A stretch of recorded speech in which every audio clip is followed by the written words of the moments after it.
ये कैपेसिटर है जिस पे मार्किंग है 24, नीचे लाइन है और ऊपर ये काली पट्टी बनी हुई है। ये जो काली पट्टी होती है ये होता है टेम्परेचर कंपनसेटेड।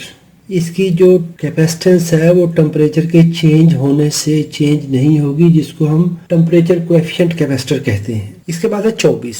जब भी कैपेसिटेंस 100 पिकोफैरेड से कम होती है तो वो डायरेक्टली लिखी जाती है, तो ये डायरेक्टली 24 पिकोफैरेड कैपेसिटर है। नीचे ये एक लाइन लगी हुई है। अगर ये लाइन हो, इसका फिर डायमीटर चेक करेंगे डिस्क का। अगर ये 5 मिलीमीटर से कम है, 5 मिलीमीटर तक है, तो ये 50 वोल्ट का कैपेसिटर होगा। अगर ये इससे ऊपर होगा तो फिर वोल्टेज वैल्यू चेंज हो जाएगी। लेकिन अभी इस सूरत में ये 5 मिलीमीटर से कम है, तो इस वक्त इसकी वैल्यू जो है वो 50 वोल्ट कैपेसिटर है।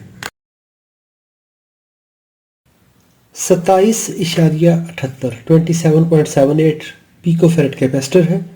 तो ये वोल्टेज वैल्यू इसकी 50 वोल्ट है और 24 पिकोफैरेड और 27 पढ़ रहा है, तो ठीक है। बात बात ये छोटे कैपेसिटर्स में ये लीड्स की कैपेसिटेंस भी ऐड होती है, तो ऐसी सूरत में आप डायरेक्टली इसको लगा के भी चेक कर सकते हैं, सॉकेट में लगा के चेक कर सकते हैं। वीडियो देखने पे शुक्रिया।